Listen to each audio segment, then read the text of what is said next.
Hello everyone, welcome to my channel Bhavani teacher.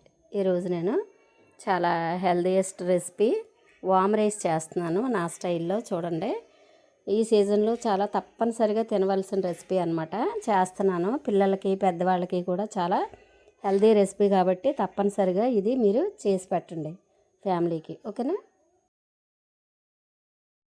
ఈ వామ్ రైస్కి కావాల్సిన పదార్థాలు ఏంటంటే, నేను చేసే పద్ధతి పచ్చిమిర్చి ఎక్కువ కావాలి. అంటే ఈ పొడవుగా ఉన్నాయి కాబట్టి పొడవుగా పెద్దగా ఉన్నాయి కాబట్టి రెండే తీసుకున్నాను.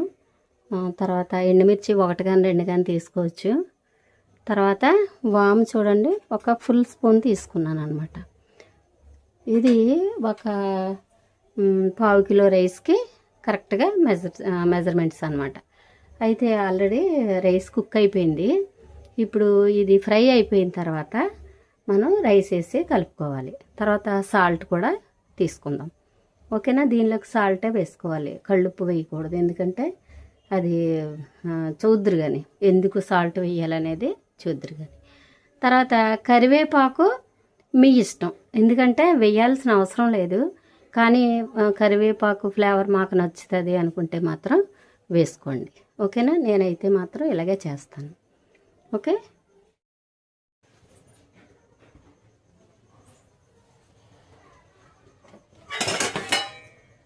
ఇప్పుడు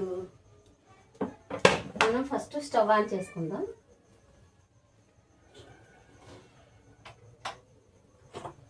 చాలా సింపుల్ గానీ హెల్దీయెస్ట్ రెసిపీ అన్నమాట.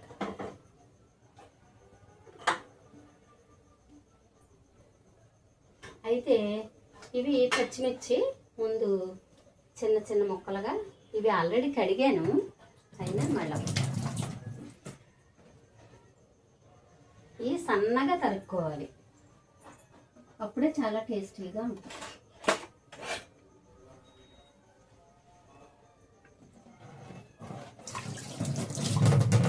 ఆయిల్ కాగేలోపు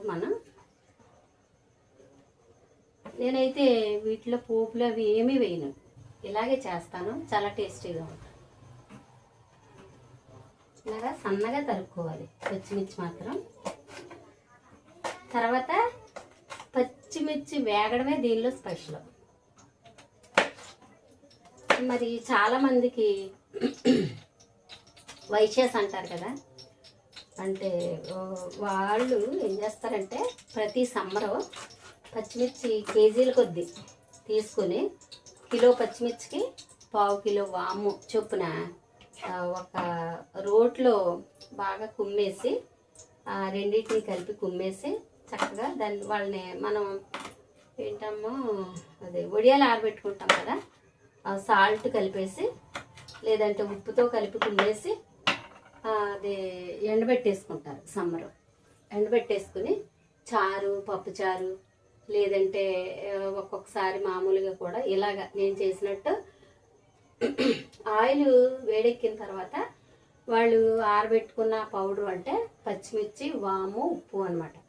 ఆ పౌడర్ని దీనిలో దోరగా వేయించేసి రైస్ వేసి కలిపేసి తింటారనమాట. అందుకని చాలా హెల్త్కి చాలా మంచిది ఈ రెసిపీ. సింపుల్గా ఉంటుంది కానీ చాలా మంచిది అనమాట, ఓకేనా. ఇప్పుడు నేను ఎండుమిర్చి ఫస్ట్ పచ్చిమిర్చి వేయించేసుకుందాం. బాగా వేగాలి పచ్చిమిర్చి, అందుకని పచ్చిమిర్చి వేయించుకుందాం.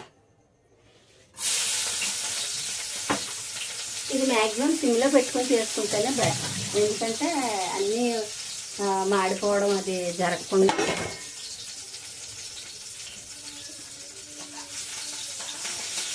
నేను కేవలం పావు కిలో రైస్కే చేస్తున్నాను కాబట్టి ఎంత తక్కువ ఇంగ్రీడియంట్స్ తీసుకున్నాను.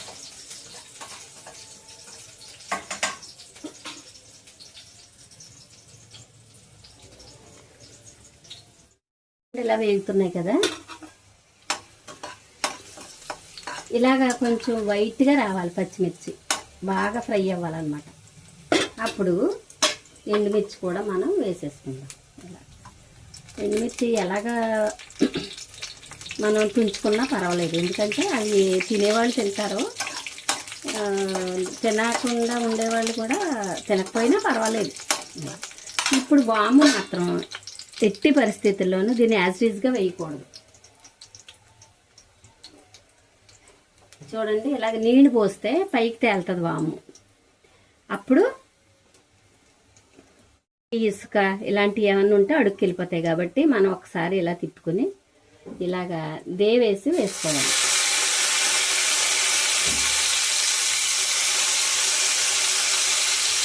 ఎట్టి పరిస్థితుల్లోనూ వాటర్ వేసి మాత్రమే దేవి వేయాలి. వాము జీలకర్ర అయినా గాలించి వేసుకోవచ్చు, కానీ దీన్ని మాత్రం తప్పనిసరిగా ఇలా ఇలా నీళ్ళల్లో వేసి మాత్రమే వేయాలి. ముందే వేసుకోకూడదు వాటర్, ఎందుకంటే దీని సారం అంతా వాటర్లో దిగిపోద్ది. మనం ఎప్పుడైతే ఈ తాలింపులో వేద్దాం అనుకుంటున్నామో అప్పుడు వాటర్ వేసుకొని ఇది వేయాలి. దీనిలో అడుగున ఇసుక మట్టి లాంటివి అడుగున ఉండిపోతాయి.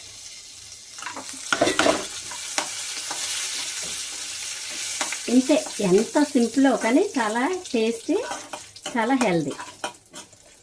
ఇప్పుడు ఇలా వేగిపోయింది కదా, మనం దీనిలో కొంచెం సాల్ట్ వేసుకుందాం. సాల్టే వేసుకుందాం. నేను 1/2 కిలో రైస్కే కాబట్టి సాల్ట్ ఇలా వేసాను. ఓకే, ఇది సిమ్లోనే ఉండాలి, గుర్తుపెట్టుకోండి. ఇప్పుడు మనకి రెడీ అయిన రైస్ని తీసి దీనిలో వేసుకుందాం.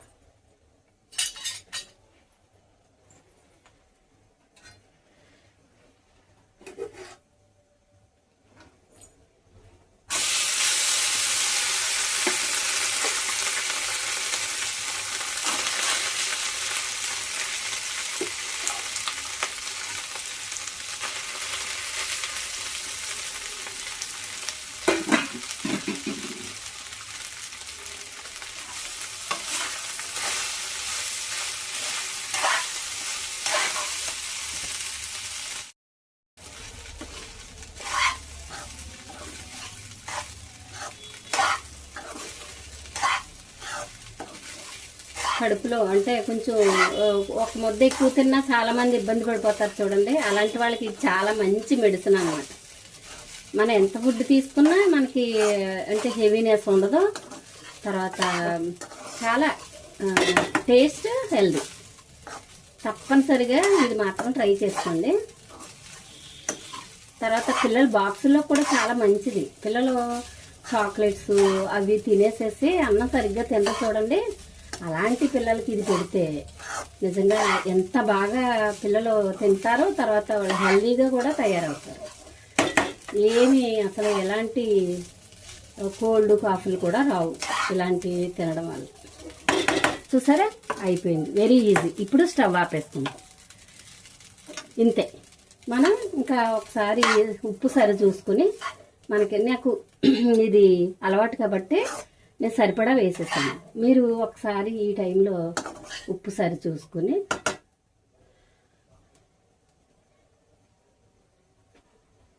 సూపర్ ఉప్పు సరి చూసుకొని మీరు చక్కగా వడ్డించేసుకోవచ్చు. ఒక్కసారి వేసి ఇలా చేసి పెట్టండి. మీ పిల్లలు ఇంట్రెస్ట్గా లేకపోతే నన్ను అడగండి. ఓకేనా? చాలా టేస్టీ రెసిపీ చేసుకున్నాం కాబట్టి మీకు కూడా నచ్చితే, చేసిన తర్వాత బాగుంటే వీడియో కింద ఒక కామెంట్ చేయండి. ఓకేనా? Thank you for watching.